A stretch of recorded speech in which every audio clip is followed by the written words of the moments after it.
ধারালো দা দিয়ে রাতের আধারে বাইক চুরির ঘটনায় এলাকা জুড়ে তীব্র চাঞ্চল্য। ঘটনায় জানা যায়, বামুটিয়া পুলিশ ফাঁড়ির নাকের টোকা খলাবাড়ি এলাকায় ধারালো দা নিয়ে এসে বাইক চুরি করে নিয়ে গেল চোরের দল।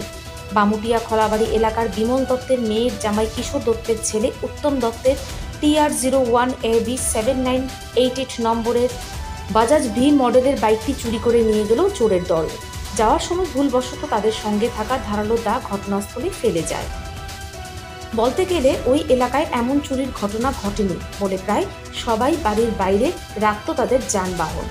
ঘটনাস্থল থেকে একজন সংবাদ মাধ্যমের মুখোমুখি হয়ে জানান, ড্রাগস আসক্ত যুবকরাই এই চুরি কাণ্ড করেছে এবং সারা রাজ্যব্যাপী এমন চোরের উপদ্রব বেড়েই চলেছে।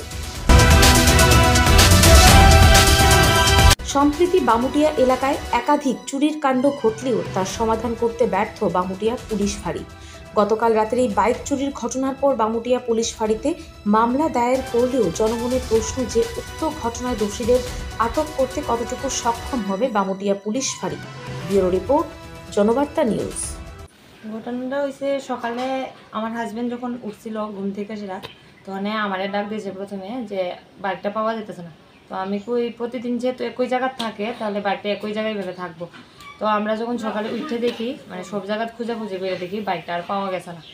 এরপরে আমরা পুলিশে গিয়ে সেটা ইনফর্ম করছি।